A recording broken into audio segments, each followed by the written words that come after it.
Pendant longtemps, je pensais que les impulsions électromagnétiques, ces bouffées de rayonnement invisibles capables de détruire les réseaux électriques et de plonger des villes entières dans le noir, relevaient de la pure science-fiction, du genre de choses qu'on verrait dans Matrix ou dans les films catastrophes hollywoodiens. Mais je me trompais. Les États-Unis ont en réalité un groupe de travail consacré aux EMP, et de vrais scientifiques mettent en garde contre ces menaces depuis des décennies. L'un d'eux est avec moi aujourd'hui. Le professeur Stephen Starr est l'ancien directeur du programme de sciences de laboratoire clinique de l'Université du Missouri et un scientifique principal auprès de Physicians for Social Responsibility. Stephen, bienvenue. Merci Pascal, c'est un honneur d'être dans votre émission. Merci beaucoup d'être en ligne avec nous. Vous êtes aussi un ami et collègue d'Ivana Hughes et de Jeffrey Sachs, et vous faites partie de ceux qui travaillent de très près sur ce qui semble vraiment relever de la science-fiction. Mais pouvez-vous nous dire, qu'est-ce qu'une EMP et pourquoi est-ce une menace réelle?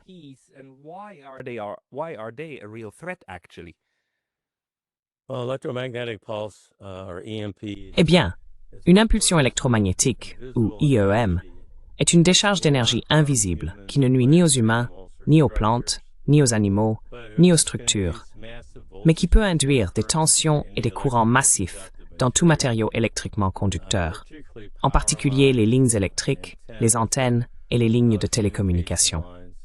Par exemple, une ligne de distribution moyenne peut voir 2 millions de volts et de 5 à 10 000 ampères induits en elle. Cela se produit à la vitesse de la lumière, donc les parasurtenseurs capables de gérer la foudre sont inutiles contre une IEM.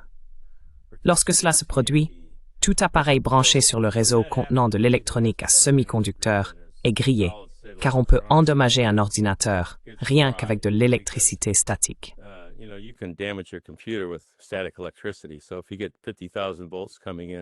Donc, si vous recevez 50 000 volts arrivant par le mur, cela traverse vos appareils électroménagers et à peu près tout ce que vous avez dans la maison. Cela peut également mettre hors service probablement 10 à 20% de toutes les voitures. Elles ne démarreraient tout simplement pas. L'E1 détruit essentiellement instantanément tous les composants électroniques à semi-conducteurs. Puis, quelques secondes plus tard, une onde E3 arrive et endommage les disjoncteurs à très haute tension et les grands transformateurs de puissance nécessaires à la transmission de l'électricité sur de longues distances dans le réseau. Environ 90% de l'électricité passe par ces équipements. Donc si vous les perdez, le réseau tombe en panne. Et nous n'en avons pas en réserve. Ils doivent être conçus et fabriqués sur mesure.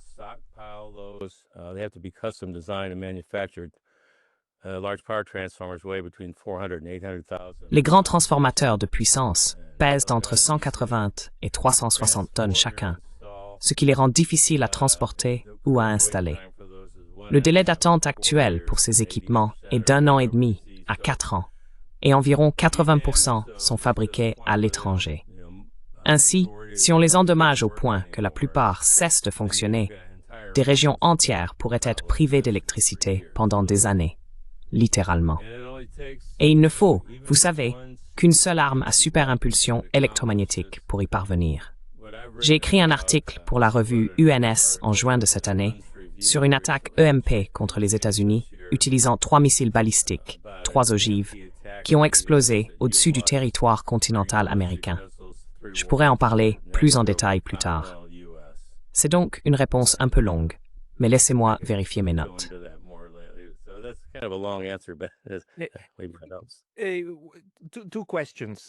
Deux questions, et je sais que vous avez aussi préparé des diapositives à nous montrer.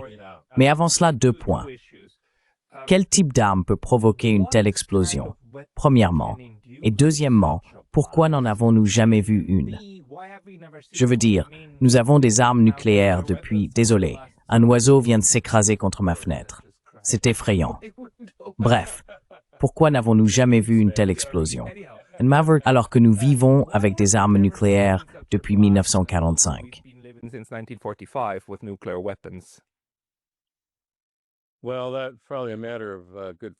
Eh bien, c'est probablement une question de chance. Ce dont j'écris, c'est une arme nucléaire explosant à la surface de la Terre. Cela provoque une énorme déflagration, un incendie et des retombées radioactives locales. Mais ce dont je parle ici, ce sont des détonations nucléaires qui se produisent au-dessus de l'atmosphère, idéalement entre 160 et 480 km d'altitude. Et vous savez, même un satellite en orbite au-dessus de nous pourrait être une arme nucléaire. Il pourrait en concevoir un de cette manière. Nous ne l'avons pas vu, car personne n'a utilisé d'armes nucléaires au combat depuis 1945. Mais il existe aujourd'hui 12 000 armes nucléaires ou plus dans le monde.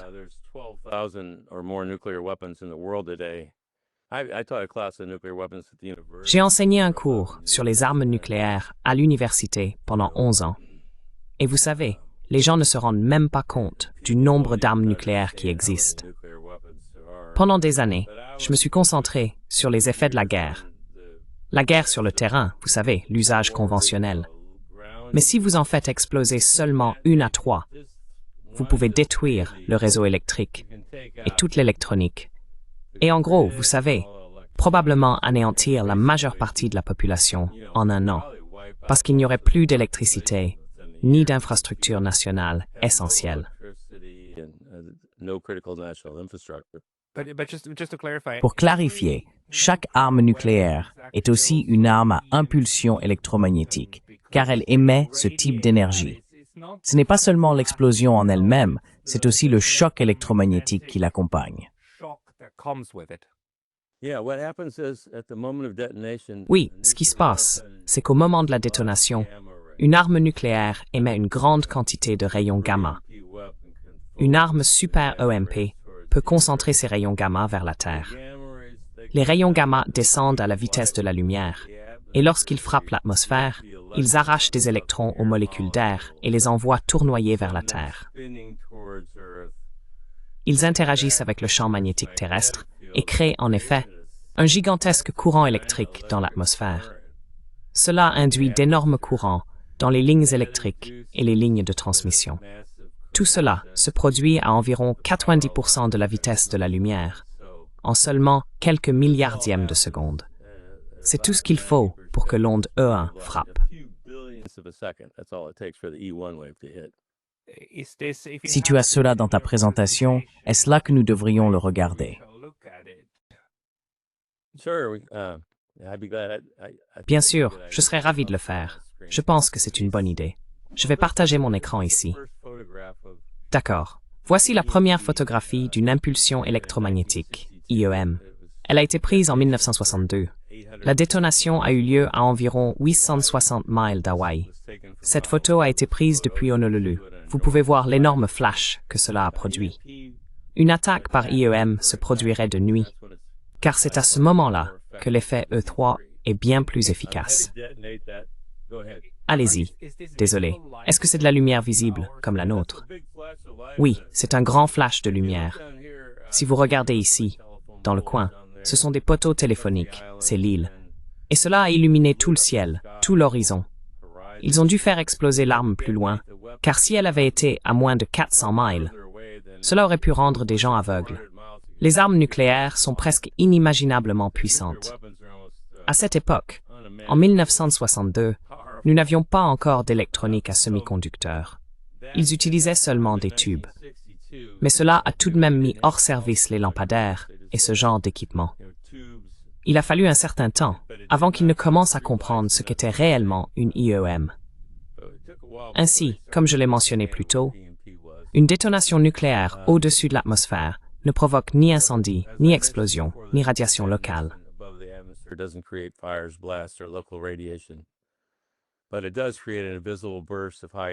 Mais cela crée une impulsion invisible d'énergie à haute intensité qui ne nuit ni aux plantes, ni aux animaux, ni aux humains, ni aux structures, mais qui induira des tensions et des courants massifs dans tout matériau électriquement conducteur.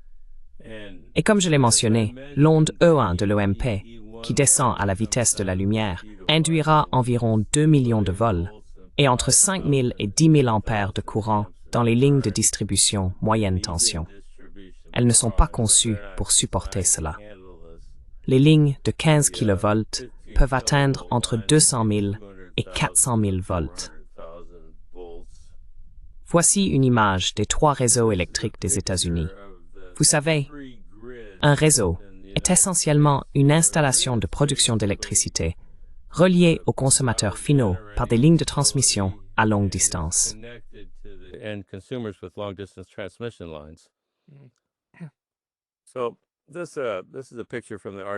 Voici une image tirée de l'article que j'ai publié dans la revue UNS.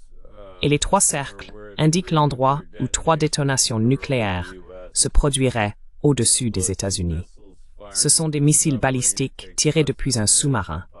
Il faut moins d'1 minute pour en lancer 3 à environ 200 miles au large des côtes de la Floride et 5 à 7 minutes pour que les ogives atteignent leur cible. Les États-Unis seraient capables de détecter un tel lancement, mais nous ne pourrions pas l'intercepter.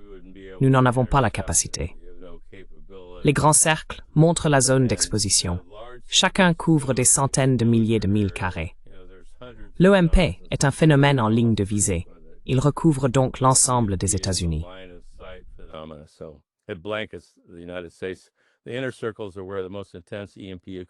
Les cercles intérieurs sont les zones où l'EMP est le plus intense. Il y a environ 12 500 à 50 000 volts par mètre, et cela induit un courant.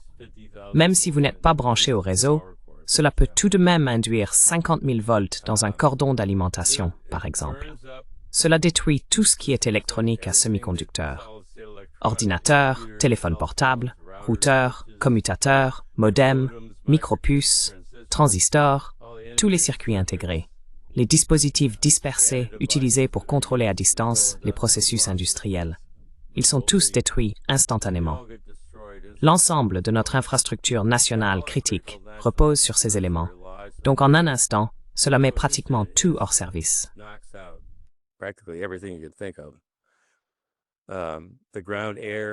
Les systèmes de transport terrestre, aérien et maritime, les réseaux d'eau et d'assainissement, les systèmes bancaires, les télécommunications, tout cesse de fonctionner. Il n'y aura plus de distribution de nourriture ni de carburant. Vous ne pourrez plus faire le plein d'essence. Les pompes ne fonctionneront plus. Les services médicaux seront indisponibles. Vous ne pourrez appeler personne. Vous ne pourrez aller nulle part. Les systèmes ferroviaires, portuaires et de contrôle du trafic aérien ne fonctionneront plus. Les avions tombent du ciel, les avions s'écrasent, les voitures caleront. En somme, c'est le chaos. En gros, la multitude d'appareils électroniques dont dépend la société cesse soudainement de fonctionner. Cela se produit en une fraction de milliardième de seconde. C'est instantané. Autre chose se produit, et c'est peu connu. Je tiens cela d'un homme qui est le directeur d'une grande entreprise menant des recherches à ce sujet.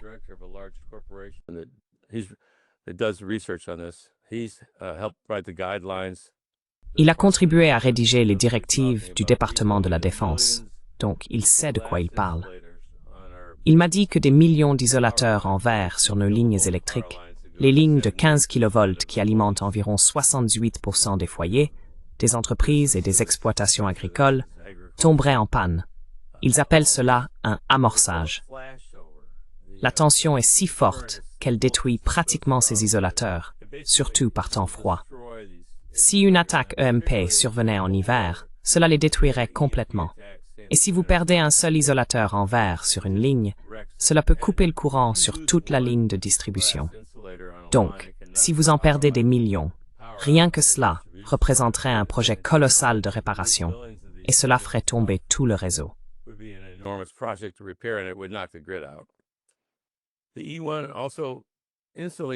L'E1 met également instantanément hors service les centrales électriques et les postes à haute tension aux États-Unis, où les commandes et relais qui protègent les disjoncteurs à très haute tension et les grands transformateurs de puissance sont endommagés par l'E1. Cela met tout simplement le réseau hors service. Tous les points rouges indiquent les postes touchés par la détonation au-dessus de l'Ohio d'une seule ogive nucléaire.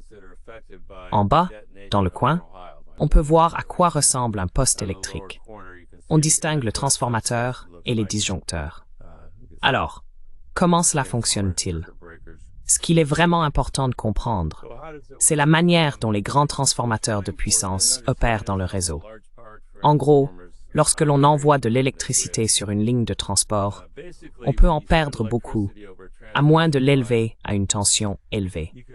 C'est là tout l'objectif.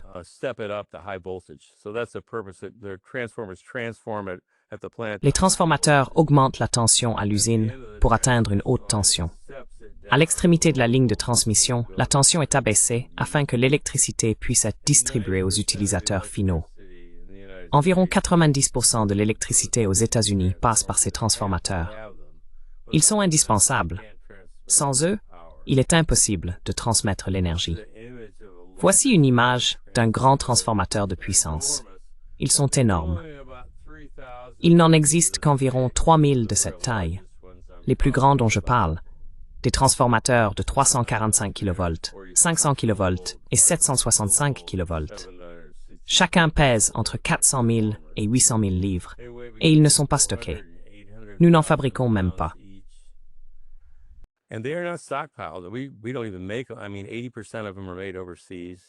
Je veux dire, environ 80% d'entre eux sont fabriqués à l'étranger, et le délai d'attente actuel s'est allongé. J'ai vérifié il y a quelques jours. Il faut environ 1 an et demi à 4 ans pour en faire fabriquer un, car ils doivent être conçus et fabriqués sur mesure. Et bien sûr, on ne peut pas les transporter par avion. Ils sont trop grands pour être même chargés sur un train. Donc, sur cette photo ici, quand j'ai contacté l'entreprise pour demander si je pouvais l'utiliser, ils m'ont dit que oui. L'ensemble de l'installation pesait plus d'1 million de livres, rien que pour déplacer cet équipement vers un nouvel emplacement. Les disjoncteurs à très haute tension sont les principaux dispositifs de sécurité et de contrôle du réseau, et leur fabrication prend également du temps.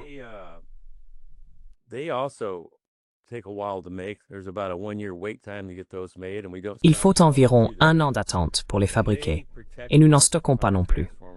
Elles protègent les grands transformateurs de puissance. Ainsi, l'E1 descend et détruit les relais, les rendant vulnérables à l'onde 3 qui suit. Cette image ici, elle n'est pas très bonne, mais elle montre la première onde E1 qui se produit.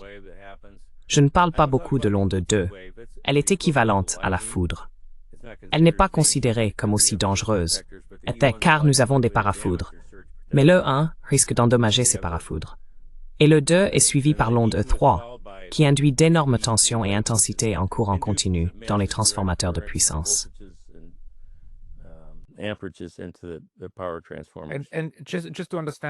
Et juste pour bien comprendre ce graphique, c'est l'amplitude, donc le courant, la hauteur de la puissance sur l'axe des ordonnées. Et l'axe des abscisses représente le temps en millisecondes. Millisecondes.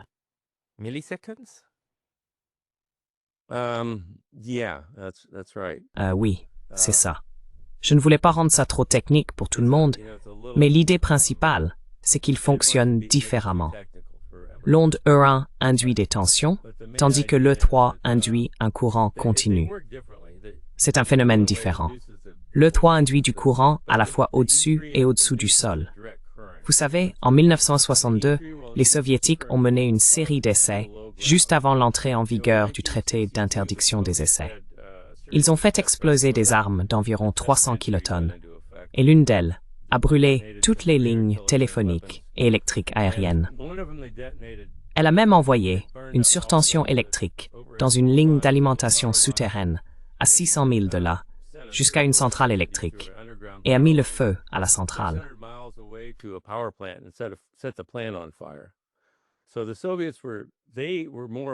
Ainsi, les Soviétiques étaient plus conscients de cela que nous. En 1994, je crois que c'était pendant la Glasnost, des scientifiques soviétiques sont venus informer des scientifiques américains sur tout ce sujet.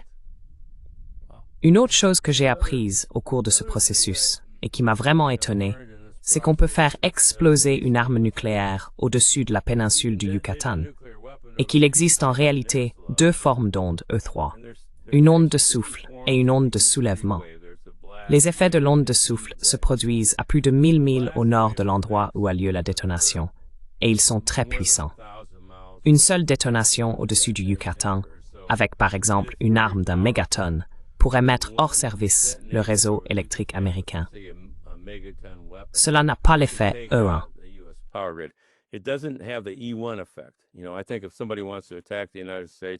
Je pense que si quelqu'un voulait attaquer les États-Unis, ou n'importe quel pays, le E1 cause tellement de dégâts aux composants électroniques à semi-conducteurs qu'il ferait probablement exploser l'EMP au-dessus du pays.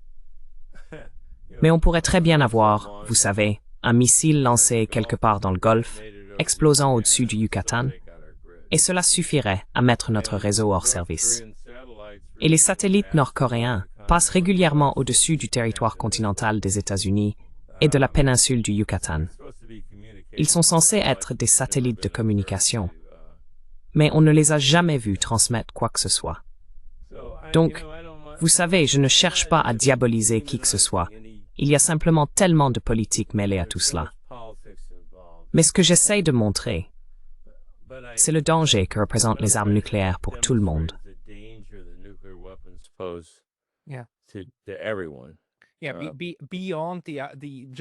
Oui, au-delà de la simple explosion nucléaire. Et je sais que vous avez également travaillé avec le Dr Ted Postol.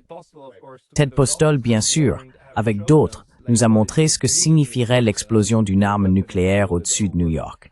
Quelle serait l'ampleur de la dévastation? Mais votre point, c'est que cela va bien plus loin que cela. La destruction des infrastructures serait bien plus importante que celle du seul site d'impact immédiat.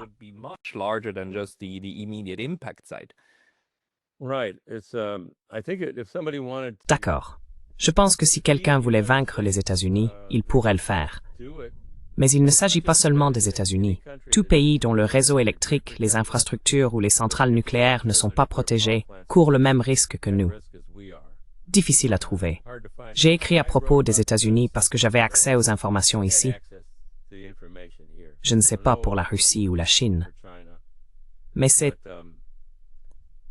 stupéfiant d'imaginer ce qui se passerait si nous perdions soudainement tout cela. Je veux dire que LAMP, il y a eu un effort concerté pour discréditer cette idée, pour la minimiser.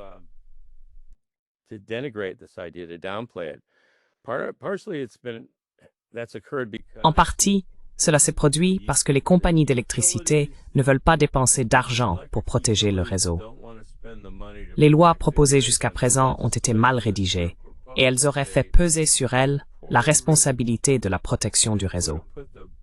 Elles ont donc commandé une étude, il n'y a pas si longtemps, qui disait en substance « Oh, l'EMP, ce n'est pas un gros problème. » J'ai mentionné ces officiers de l'armée de l'air. Ils ont formé ce qu'ils appelaient le groupe de travail sur la défense électromagnétique à l'Université de l'air des États-Unis, c'est-à-dire l'Université de l'armée de l'air. Et ils ont rédigé une réfutation très détaillée de ce rapport qui minimisait l'EMP. Mais cela a embrouillé la question.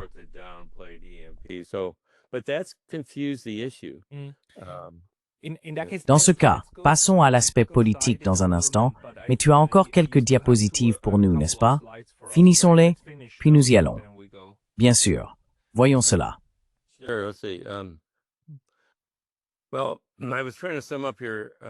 Eh bien, j'essayais de résumer ici qu'il existe une commission du Congrès qui a étudié les impulsions électromagnétiques, EMP, et publié une série de rapports.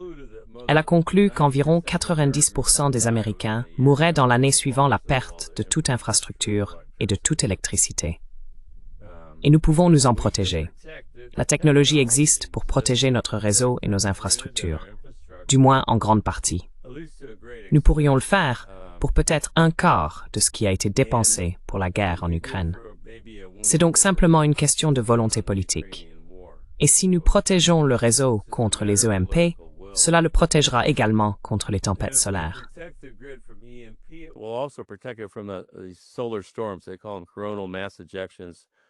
On les appelle des éjections de masse coronale ou perturbations géomagnétiques.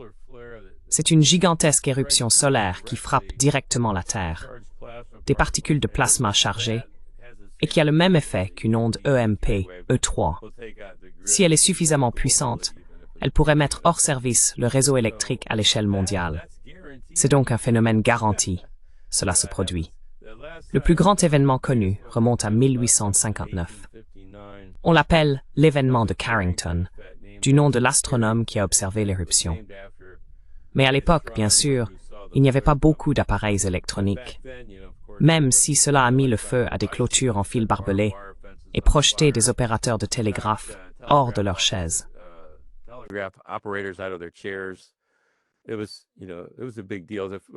C'était une affaire importante. Si quelque chose de ce genre se produisait aujourd'hui, cela détruirait notre réseau électrique. Nous devons donc agir. Il faut prendre cela au sérieux. L'armée a déjà protégé ses armes et ses systèmes de communication. En fait, l'un des officiers du groupe de travail sur la défense électromagnétique a essayé de me donner accès à certains des programmes informatiques que l'armée de l'air utilise pour prévoir les dommages causés par une impulsion électromagnétique. Il m'a dit que mes prévisions sur l'ampleur des dégâts étaient tout à fait justes. Donc, si l'armée de l'air y croit, je pense que j'accepterai leurs conclusions. Alors, vous voulez que J'ai d'autres diapositives qui traitent de la menace pesant sur les centrales nucléaires.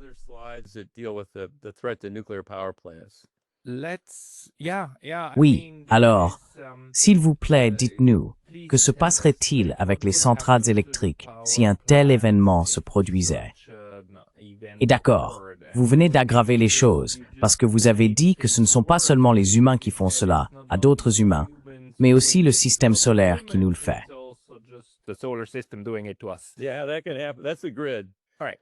Oui, cela peut arriver. C'est le réseau. Très bien. Eh bien, je veux dire que la menace qui pèse sur les centrales nucléaires n'est pas reconnue.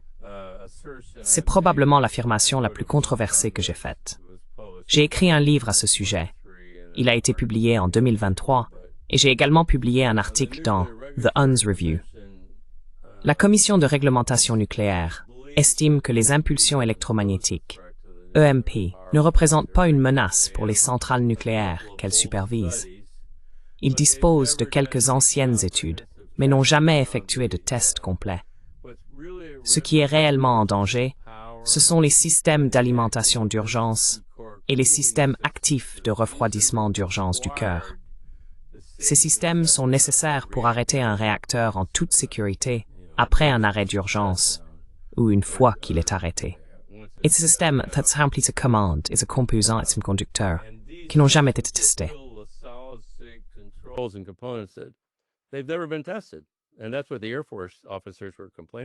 Et c'est de cela que se plaignaient les officiers de l'armée de l'air.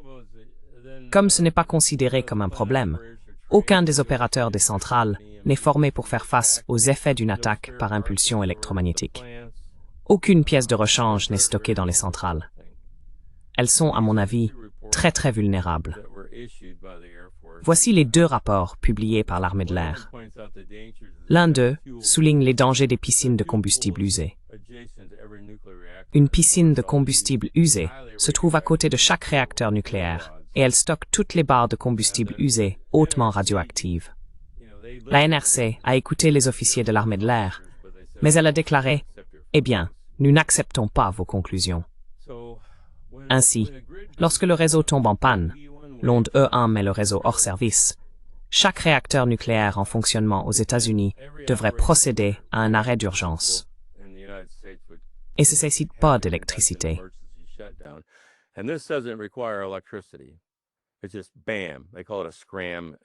C'est juste bam, ils appellent ça un scram, et les centrales sont arrêtées.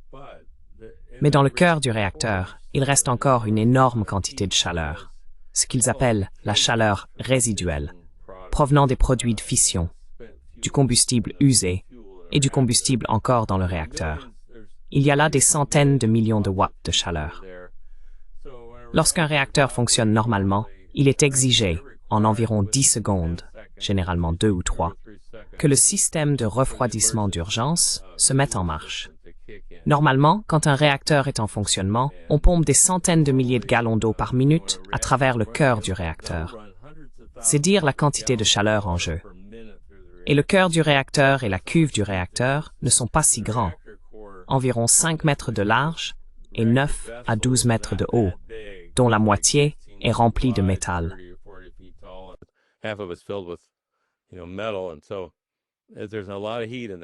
Et donc, il y a énormément de chaleur à l'intérieur.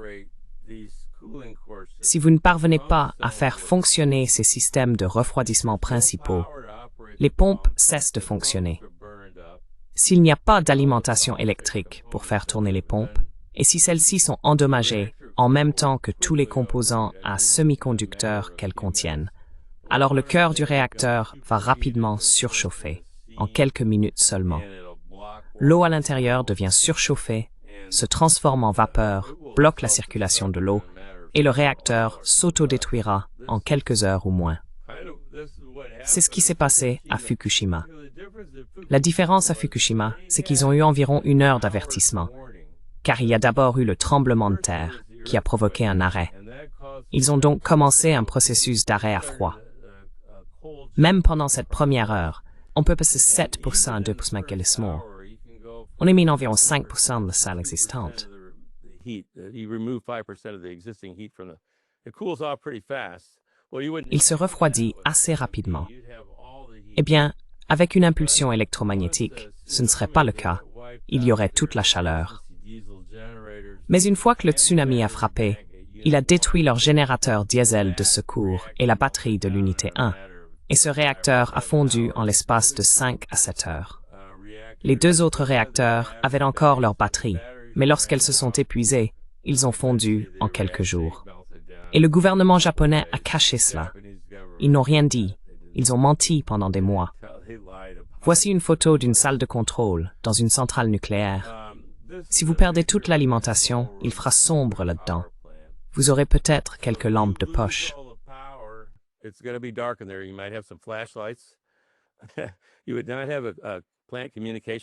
Vous n'auriez pas de système de communication de l'usine, et les téléphones portables ne fonctionneraient pas à cause de ce qui s'est passé avec le E1. Vous ne pourriez donc pas communiquer avec quiconque en dehors de cette pièce. Il faudrait envoyer des messagers d'un côté à l'autre. Dans une centrale nucléaire, si l'alimentation s'interrompt et qu'il n'y a ni source d'énergie sur site, ni hors site, les portes se verrouillent automatiquement à de nombreux endroits. Les vannes pourraient se bloquer en position ouverte ou fermée. Toutes sortes de choses se dérèglent complètement, et il n'aurait aucun moyen de surveiller la température ou la pression dans le cœur, car tous ces capteurs sont à semi-conducteurs et ne fonctionneraient pas. Ils ne sauraient donc vraiment pas ce qui se passe. Même les schémas de l'usine sont stockés dans des ordinateurs.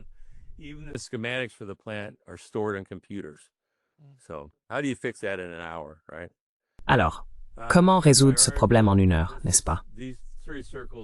Dans mon article, ces 3 cercles indiquaient les lieux où les détonations nucléaires avaient eu lieu. Et dans ces cercles, il y avait 26 réacteurs nucléaires commerciaux. Mon argument, c'est que tous ces réacteurs fondraient en 1 jour environ. Mais il n'y a pas que les États-Unis. La France, à ma connaissance, n'a pas de blindage sur ses centrales nucléaires.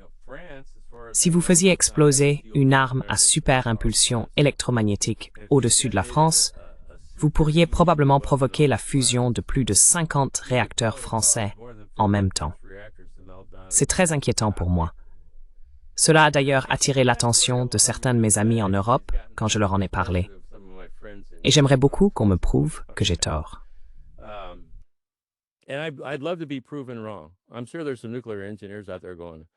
Je suis sûr qu'il y a des ingénieurs nucléaires quelque part qui se disent « Oh, n'importe quoi, il ne sait pas de quoi il parle. » Mais mon livre contient 160 références et 340 notes de bas de page.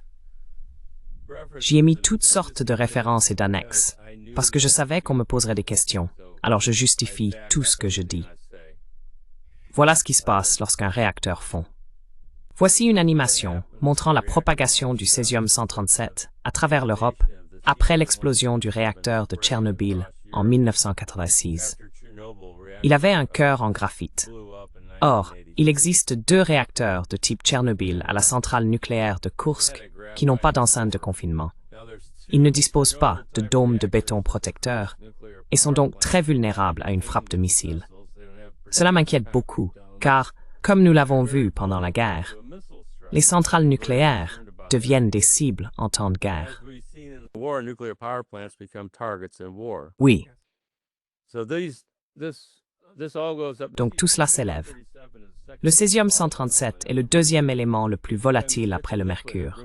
C'est un liquide à température ambiante et il devient un gaz. Lorsque les barres de combustible chauffent jusqu'au point de rupture ou d'ignition, tout le césium se transforme en gaz et s'échappe. Il devient donc l'isotope radioactif prédominant dans les retombées. Voici une carte des zones de contamination, les zones d'exclusion ou de contrôle radioactif. Autour de la centrale de Tchernobyl. Les zones rouges foncées indiquent où il y a plus de 40 curies de césium-137 par kilomètre carré. Je pensais que cela paraissait beaucoup, mais j'ai réalisé, en faisant mes recherches, qu'il y a 88 curies dans un seul gramme de césium-137. Ainsi, 1,2 g de césium-137, réparti uniformément sur un 1000 carré, le rend inhabitable. Un demi-gramme de césium-137 rend un kilomètre carré inhabitable.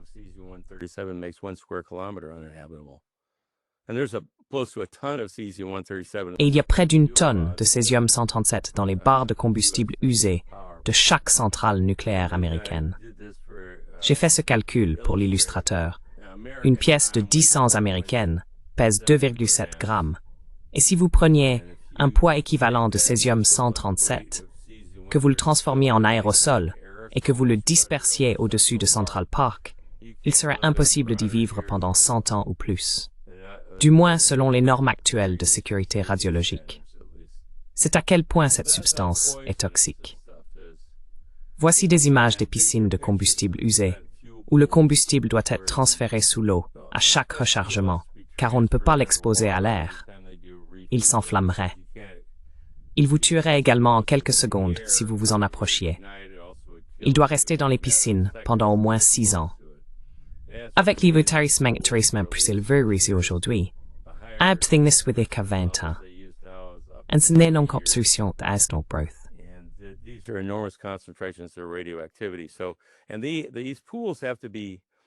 Et ces bassins doivent être refroidis en permanence. À l'origine, ils étaient conçus pour contenir 1 ou 2 ensembles de barres de combustible. Mais comme les États-Unis n'ont jamais développé de stockage géologique à long terme, ils utilisent ce qu'ils appellent le stockage à haute densité. Et la plupart, en fait, toutes, les piscines de combustible usées aux États-Unis sont presque complètement pleines. Ils ne retirent des barres que pour faire de la place aux nouvelles barres provenant des réacteurs. Ils rechargent le réacteur tous les 18 mois environ. C'est donc, à mon avis, un accident total en attente de se produire. J'avais une image, c'est la centrale nucléaire de Kursk. On peut voir que les réacteurs n'ont pas de cuve de confinement. Et voici une image de la piscine de combustible usée juste à côté du réacteur. Si un missile tombe là-dessus, on aura quelque chose d'aussi grave que Tchernobyl, voire pire. Voilà donc, ce sont mes diapositives. J'ai bien une diapositive montrant une bombe de 100 mégatonnes explosant, mais je n'ai pas voulu commencer par celle-là.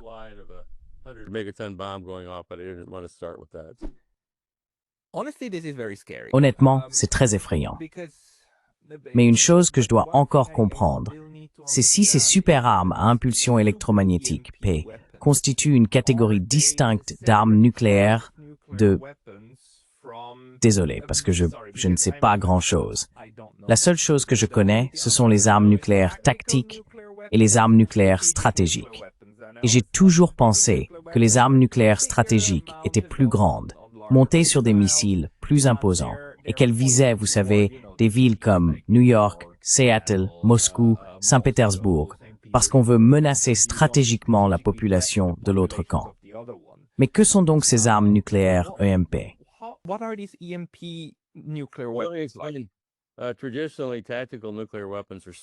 Traditionnellement, les armes nucléaires tactiques sont plus petites. On pourrait les considérer comme des armes de champ de bataille. Oui, à très faible puissance.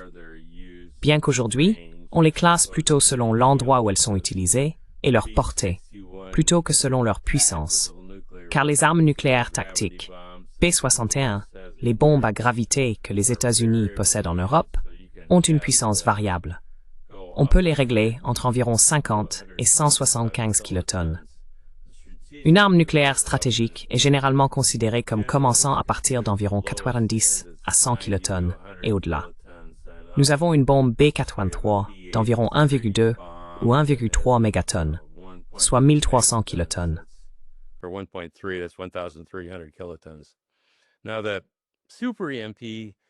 Les super-armes à impulsion électromagnétique, super EMP, sont on pourrait dire qu'elles sont théoriques, mais les manuels militaires russes et chinois les décrivent. Ils parlent de la capacité de produire 2 à 4 fois plus d'énergie de champ incident E1 que les armes nucléaires ordinaires. Ce que je montre dans mes écrits, ce sont simplement des armes nucléaires classiques. Mais le fait est que, si l'on fait exploser une arme nucléaire au-dessus de l'atmosphère, les rayons gamma descendent et créent une impulsion électromagnétique. Plus elle est haute, plus l'effet est puissant. Désolé, mais si tu ne le fais pas exploser au-dessus de l'atmosphère, parce que l'atmosphère monte jusqu'à quoi? Environ 40 kilomètres? Oui, d'accord, je dirais donc entre 60 et 120 miles. Et tu peux convertir ça. Je suis un Américain typique, donc je suppose, oui, d'accord, entre 60 et 120 miles, donc on parle d'environ plus de 30 000 kilomètres. D'accord. Donc, si on faisait exploser en dessous de cette altitude, disons qu'on faisait exploser une arme nucléaire à l'altitude où volent les avions, cela ne provoquerait pas d'EMP. Mais si on la faisait exploser 3 fois plus haut, cela pourrait.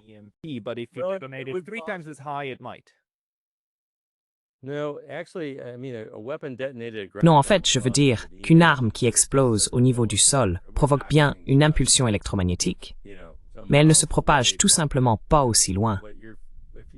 Elle mettrait hors service des choses à quelques kilomètres à la ronde, tu vois. Mais si tu vois une arme nucléaire exploser, tu ne vas pas t'inquiéter de l'EMP. Je veux dire, une arme russe de 800 kilotonnes mettrait instantanément environ 400 km² en feu. Et le drone Poséidon, avec une ogive de 100 mégatonnes, enflammerait instantanément environ 18 000 km². C'est l'échelle de ces engins. L'EMP est un phénomène en ligne de visée, donc plus l'arme est haut placée au-dessus de l'atmosphère, plus la zone exposée est vaste. Mais l'effet E1 est un peu plus, disons, il n'est pas tout à fait linéaire ni simple. Les effets E1 les plus puissants se produisent entre environ 100 et 150 km d'altitude. Un planificateur militaire ferait probablement exploser une arme à environ 160 km d'altitude, je pense, parce que de cette façon, on maximise à la fois l'E1 et l'E3. Tu vois ce que je veux dire?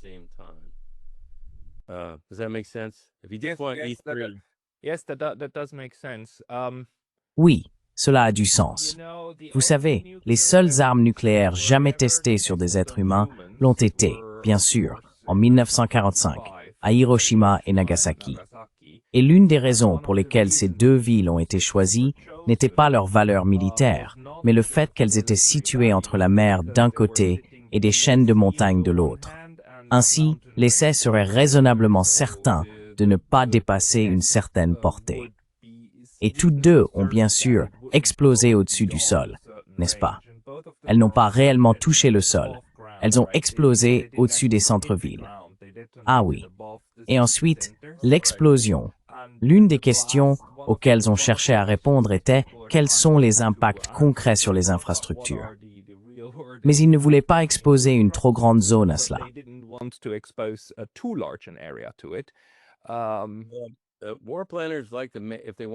Oui.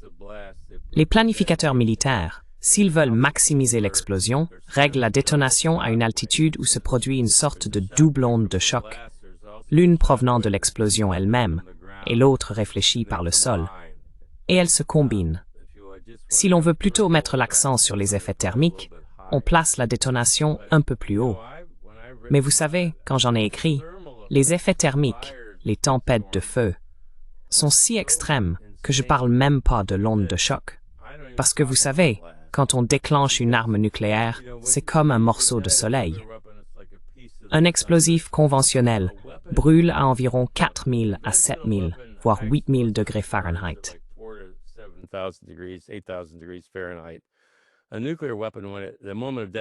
Une arme nucléaire, au moment de sa détonation, crée des températures plus élevées que celles du centre du Soleil, environ 100 millions de degrés Celsius, soit environ 180 millions de degrés Fahrenheit. Nous utilisons des équivalents d'explosifs en TNT pour tenter d'expliquer sa puissance, mais cela ne rend absolument pas compte de la férocité de la tempête de feu et de la chaleur. C'est pourquoi tout ce qui se trouve sous la boule de feu est littéralement vaporisé, transformé en gaz. Et les incendies déclenchés sur une zone d'environ 400 km², en l'espace de 5 à 10 minutes dans un environnement urbain, se regrouperont en une seule gigantesque tempête de feu. Peut-être que le docteur Postol l'a déjà expliqué auparavant.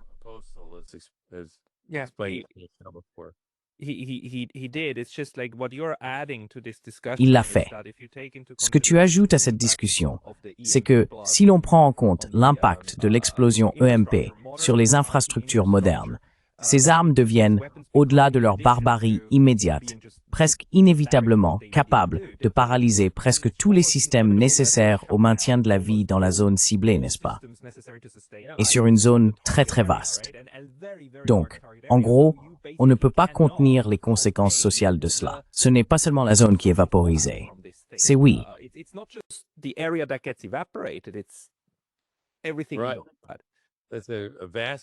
C'est une vaste région. Et vous savez, ce n'est pas vraiment plus humain. Parce que si vous allez faire geler et mourir de faim des gens sur une année entière, je ne sais pas, vous voyez. Mais en tout cas, comme je l'ai déjà dit, les armes explosent au-dessus de l'atmosphère. Vous ne les entendriez même pas, car il n'y a pas d'atmosphère là-haut. Mais cela se produirait la nuit, et ce serait un gigantesque éclair de lumière, comme cette image que j'ai montrée de ce blanc terrible. Et instantanément, toute l'électricité, tout, s'éteindrait. Et alors, vous saurez ce qui s'est passé si vous avez la malchance de vous trouver dans cette situation.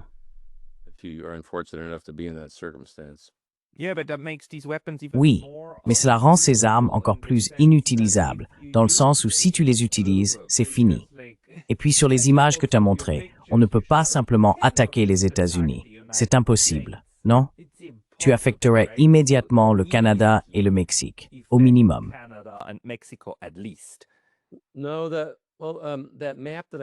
Non, cette carte que j'ai montrée avec les 3 grands cercles, ce sont les zones où se produit l'EMP.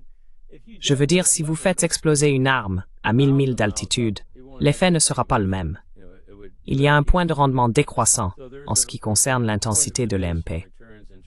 Idéalement, ce serait entre 100 et 300 miles. Donc vous n'allez pas, enfin, vous feriez exploser l'arme dans cette plage pour obtenir l'effet E1. J'ai bien montré la détonation au-dessus de la péninsule du Yucatan, qui mettrait le réseau hors service. Ça, c'est juste l'effet E3, et cela ferait tomber le réseau électrique des États-Unis. Si vous la déplaciez un peu plus au nord, cela mettrait hors service le réseau canadien. J'ai inclus cela simplement pour montrer qu'il existe différentes façons dont cela pourrait se produire. Nous avons des systèmes d'alerte précoces qui surveillent les attaques de missiles. Mais supposons qu'un cargo au large des côtes du Panama lance un missile Scud et fasse exploser une ogive au-dessus du Yucatan. Eh bien, dans ce cas, le réseau s'effondre. D'accord.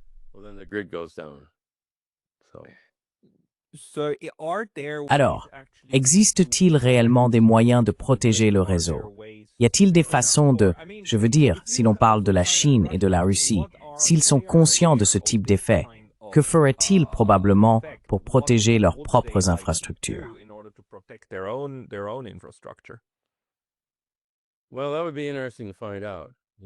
Eh bien, ce serait intéressant à découvrir. Vous savez, je soupçonne qu'ils en ont probablement fait plus que nous. Notre armée, comme je l'ai dit, a protégé leurs armes et leurs systèmes de communication. Mais on peut dire que le réseau est bien protégé. Protéger les centrales nucléaires est plus difficile, car il y a beaucoup de lignes qui entrent et qui sortent. Mais on peut ajouter un blindage à tous ces câbles et dispositifs différents. On pourrait au moins atténuer l'effet. Je pense qu'il existe un certain degré de protection, car les enceintes de confinement en béton sont doublées d'acier, et cela peut tout en réduire l'impact. mais il n'est pas nécessaire que tout tourne mal. Si vous perdez simplement toute l'alimentation d'urgence dans l'une de ces centrales, vous êtes quand même fichu. Je ne peux pas dire ce mot en direct, mais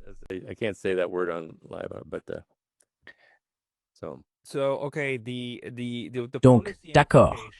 La conséquence politique de vos recherches, c'est que nous devons prévoir des plans d'urgence pour ce type d'événement.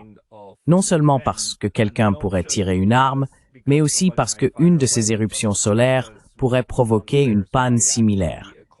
C'est simplement une question de chance si nous n'en avons pas encore eu une au cours des 80 dernières années de technologie nucléaire. Oui.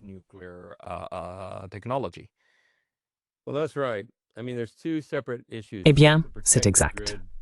Je veux dire, il y a deux problèmes distincts. Il faut protéger le réseau contre l'E3 et les effets solaires similaires, et il faut protéger les infrastructures contre l'E1, le courant induit. Parce qu'une impulsion électromagnétique est un phénomène assez complexe. Ce n'est pas une seule chose. C'est en réalité difficile à calculer. De bons scientifiques doivent probablement secouer la tête. Le Dr Rudaski s'il entend jamais cela.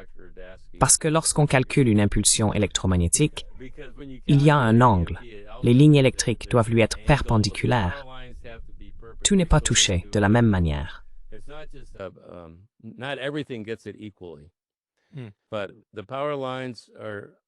Mais les lignes électriques sont suffisamment grandes et longues pour qu'elles subissent d'énormes tensions induites.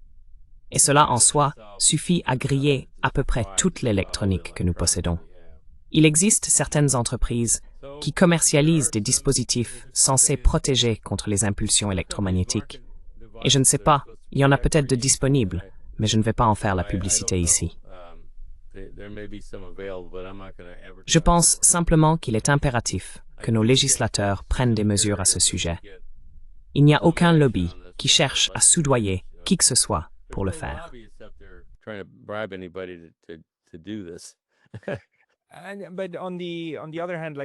Mais d'un autre côté, quand on parle de système d'armes, nous vivons un moment très triste. Tous les accords sur les armes nucléaires, et en général les accords de réduction des armements, s'effondrent, n'est-ce pas? Toute la structure, même le traité New START, est probablement en train de disparaître. C'est un moment très triste. Mais si nous n'étions pas dans cette situation, et si nous pouvions à nouveau trouver la capacité de créer des systèmes de contrôle et de surveillance des armes nucléaires, plaideriez-vous pour y intégrer l'OMP? Autrement dit, devrions-nous dire non, nous devons vérifier, contrôler et réduire nos capacités EMP respectives.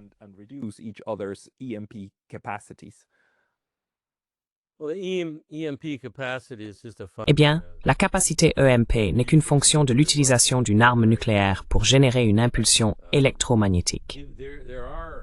Exactement. Il existe ce qu'on appelle des dispositifs EMP non nucléaires de la taille d'une valise qui peuvent être utilisés au niveau du sol et induire une impulsion sur plusieurs pâtés de maison. Ils pourraient causer beaucoup de dégâts. Si vous en placiez un à proximité d'une centrale nucléaire, vous pourriez sérieusement perturber son fonctionnement. Mais ma principale préoccupation concerne l'EMP nucléaire, car, vous savez, une seule détonation couvre des centaines de milliers de kilomètres carrés, voire plus, et a des effets énormes surtout. Annie Jacobsen en parle dans son livre Nuclear War Scenario. Et dans mon propre article de synthèse, j'ai inclus une longue citation d'elle dans ce texte. Les gens en sont conscients. Il s'agit simplement d'amener quelqu'un à agir. C'est comme beaucoup de problèmes, vous savez, le génocide.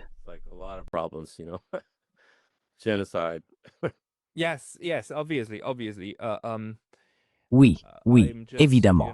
Je me demande simplement, quelle est la bonne approche? Si nous avions la possibilité d'utiliser les Nations Unies pour créer un système, le problème, c'est que nous vivons avec ces armes nucléaires, n'est-ce pas? Et même si nous décidions de toutes les détruire, nous ne perdrions pas le savoir. Nous ne pouvons pas les désinventer. Nous ne pouvons pas désapprendre ce que nous savons. Donc, la seule chose que nous puissions faire, c'est créer des structures.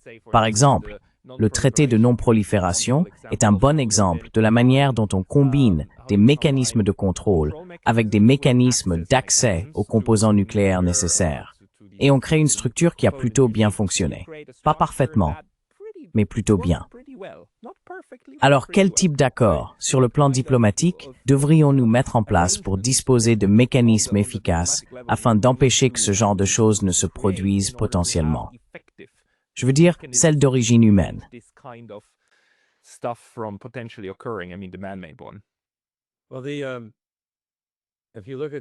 Eh bien, si l'on regarde le niveau d'armement nucléaire, les États-Unis et la Russie possèdent près de 90% de toutes les armes nucléaires dans le monde. C'est donc là que le désarmement nucléaire doit commencer. Mais, vous savez, on ne peut pas désinventer les armes nucléaires. Pourtant, à quel point serions-nous mieux lotis si nous n'avions que 500 armes nucléaires déployées au lieu de 5000 ou 6000 ou même 100? Je veux dire, plus les arsenaux déployés sont réduits, moins les conséquences seront apocalyptiques s'ils sont un jour utilisés. Et vous savez, je ne crois pas à l'idée selon laquelle, puisque nous savons les fabriquer, il n'y a rien à faire.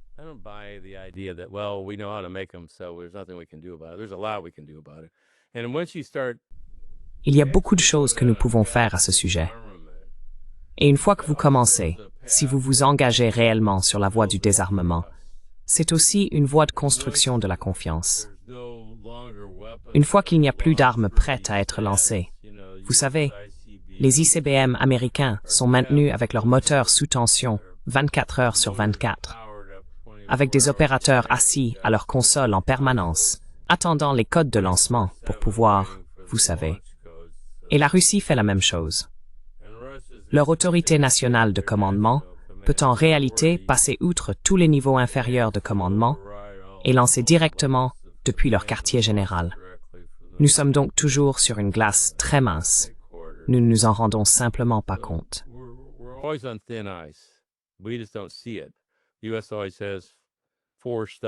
Les États-Unis ont toujours 4 sous-marins en état d'alerte maximale, prêts à tirer, tandis que d'autres sous-marins se relaient en permanence. Il y a en quelque sorte une grande danse nucléaire qui se déroule en continu, mais nous ne la voyons pas. Je veux dire, mes étudiants entraient dans ma classe sans la moindre idée de ce qui se passait. J'avais presque mauvaise conscience de leur en parler, car c'est un sujet si sombre. Vous savez, au bout de 3 semaines, ils disaient tous « Oh mon Dieu ». Mais je pense qu'il est important que les gens comprennent cette menace. Parce que, eh bien, si le public n'est pas informé, comment pourrions-nous provoquer le moindre changement?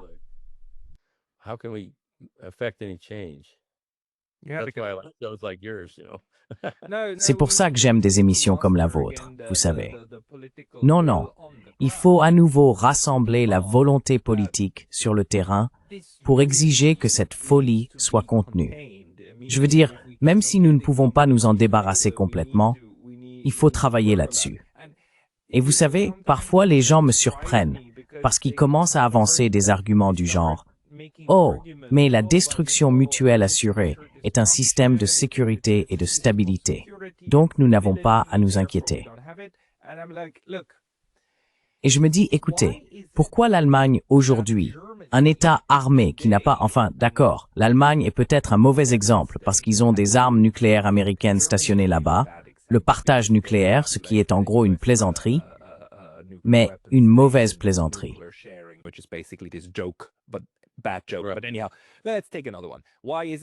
Mais enfin, prenons un autre exemple. Pourquoi l'Espagne? Je crois que l'Espagne n'en a pas, mais je n'en suis pas sûr. Pourquoi l'Espagne n'a-t-elle pas peur des armes nucléaires de la France? Parce qu'ils entretiennent de bonnes relations. Bon sang. Exactement. Si vous avez des relations amicales, vous ne vous inquiétez pas des armes nucléaires de l'autre. Donc, la meilleure protection pour les États-Unis et la Russie contre les armes nucléaires de l'un et de l'autre serait d'avoir de bonnes relations. Je ne peux pas, pour la vie de moi, comprendre pourquoi il y a des gens aux États-Unis, les va-t-en-guerre, qui croient que plus vous en avez et plus vous menacez les Russes, plus vous êtes en sécurité. C'est une idée complètement folle.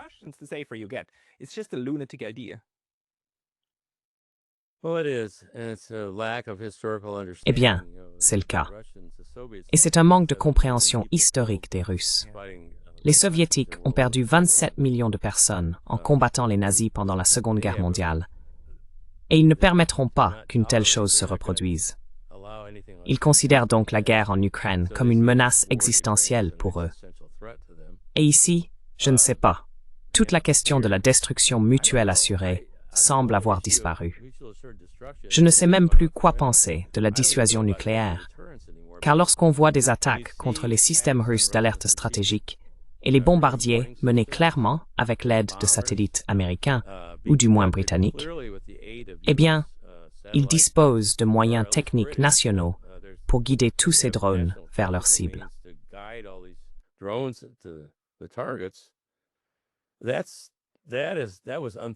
C'était impensable pendant la guerre froide. Oui. Mais maintenant, il y a cette idée, eh bien, Poutine va reculer, ils ne vont pas lancer une arme nucléaire contre nous. Mais j'ai peur que les Russes aient en quelque sorte atteint un point d'ébullition. Vous savez, s'ils subissent des attaques constantes contre leurs raffineries de pétrole, leurs aéroports, leurs villes avec des drones, le peuple va exiger une forme d'action. Et les Russes, je pense qu'ils vont probablement riposter. Tu sais, Ben, je suis stupéfait. Nous vivons dans ce monde illusoire aux États-Unis, où les dirigeants, je crois, pensent encore que nous sommes en 1991 et que nous avons les plus grandes armées et les meilleures armes.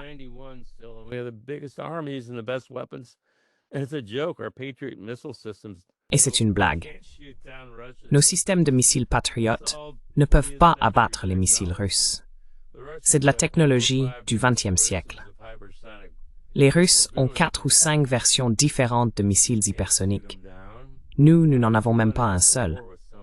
Nous ne pouvons pas les intercepter. Pourquoi voudriez-vous faire la guerre à quelqu'un qui peut lancer un missile Sarmat capable de passer par le pôle sud, d'échapper à tous vos systèmes d'alerte précoce et de vous frapper avec des planeurs hypersoniques arrivant à Mach 18 ou Mach 20, transportant, vous savez, peut-être des ogives de plusieurs mégatonnes? C'est insensé. Je ne comprends rien à tout ça.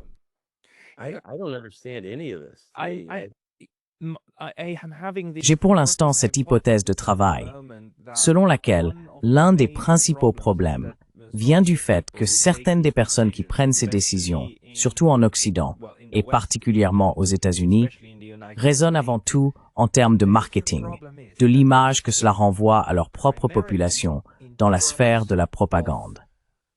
L'idée dominante parmi les stratèges en ce moment semble être qu'on peut mener une guerre par procuration contre la Russie, où vos systèmes tuent des Russes, mais où eux ne peuvent pas faire la même chose contre vous parce qu'ils n'ont pas de proxy, n'est-ce pas? Donc, nous sommes en sécurité, n'est-ce pas? Parce que pour les Russes, cela donnerait une mauvaise image s'ils attaquaient le territoire principal. Cela paraîtrait mal, et cela entraînerait une escalade.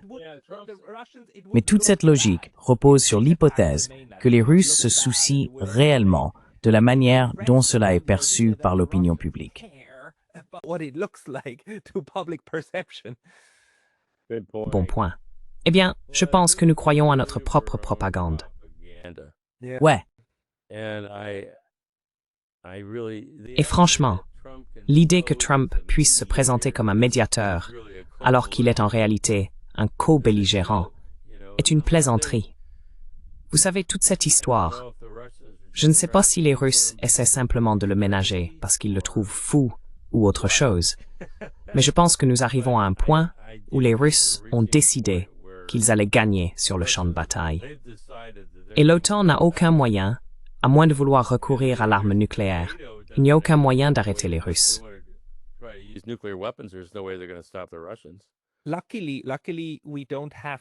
Heureusement, nous n'avons pas cela. Je veux dire, c'est la seule chose que nous avons apprise en 3 ans et demi, que le domaine nucléaire, bien qu'il ait été touché, c'est vrai, il a été touché avec les attaques contre la flotte de bombardiers nucléaires stratégiques russes, est resté en grande partie intacte. Et la centrale nucléaire de Zaporizhia, oui, elle aussi a été touchée. Mais si la décision avait été prise, on aurait pu la détruire sérieusement, n'est-ce pas? Je veux dire, l'OTAN en a la capacité. Ils ne l'ont pas fait. Je suis d'accord. So,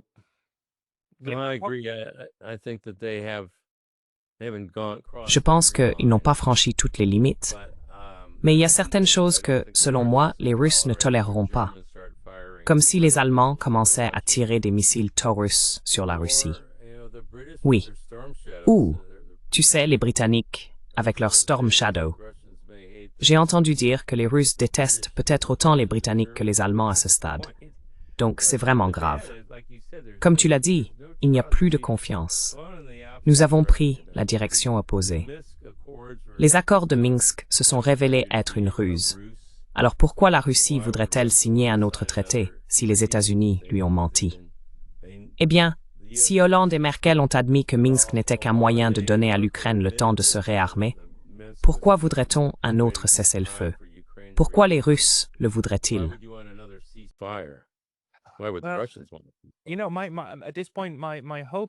Tu sais, à ce stade, mon espoir repose en fait sur les Russes, car ce sont eux qui ont montré la plus grande volonté de continuer dans cette voie, y compris bien sûr, en disant « Nous allons prolonger volontairement l'interdiction des essais nucléaires.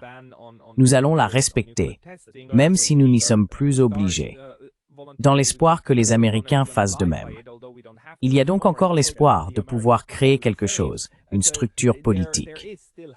Mais bien, cela ne semble pas très prometteur vu de l'Ouest, je dirais. Et c'est pour cela que je me mets tellement en colère contre notre camp. Oui.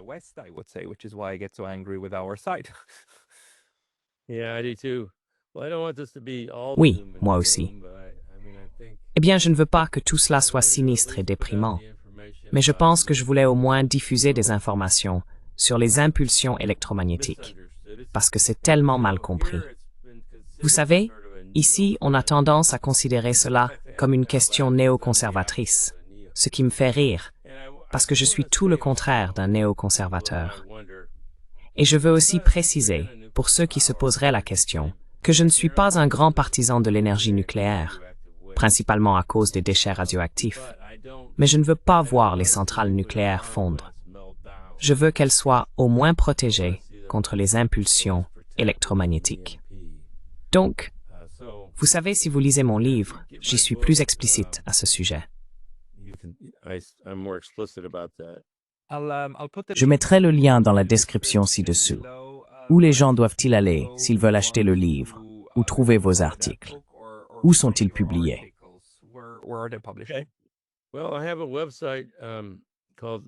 Eh bien, j'ai un site web appelé nuclearfamine.org. J'y ai consacré beaucoup de temps.